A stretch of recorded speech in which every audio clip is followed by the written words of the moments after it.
ब्रज भूमि, जहाँ हर गली में भक्ति की गूंज थी, हर आंगन में प्रेम का उत्सव। वहीं जन्मे थे बालक कृष्ण, नटखट, चंचल और सबके प्रिय। उनकी आंखों की चमक में दिव्यता थी, पर शरारतों में मासूमियत भी। गोपियों के घर से माखन चुराना उनकी सबसे प्रिय लीला बन गई थी। सुबह का समय होता, गली में गायें रंभाती और गोपियों के घरों से ताजे माखन की खुशबू फैलती।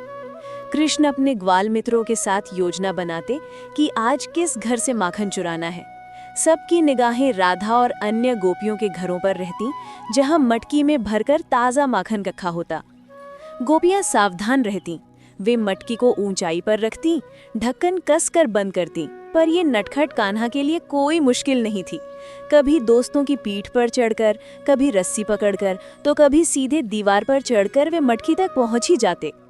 धीरे धीरे बड़ी सावधानी से वे माखन की मटकी से हाथ भरते। सफेद सफेद मुलायम माखन को देखते ही उनकी आंखें चमक उठती। वे उसे चखते, हंसते और अपने दोस्तों को भी बांट देते। गोपियां जब तक दौड़ कर आती, तब तक कृष्ण वहां से गायब हो जाते। कभी आंगन की दीवार पर, कभी पेड़ों की डालियों पर बैठकर वे माखन खाते और मस्ती से बांसुरी बजाते। गोपियां बार बार शिकायत लेकर यशोदा के पास पहुंचती कि मैया, तुम्हारा लाल हमारे घर का माखन चुरा ले जाता है। यशोदा मुस्कुराती, पर कभी कभी नाराज भी हो उठती। एक दिन उन्होंने कृष्ण को रंगे हाथ पकड़ने की ठानी।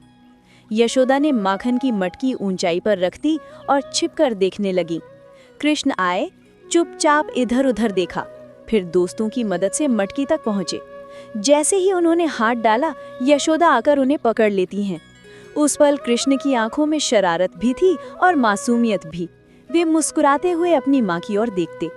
यशोदा गुस्सा होने की कोशिश करती, पर कृष्ण के भोले चेहरे को देखकर उनका हृदय पिघल जाता।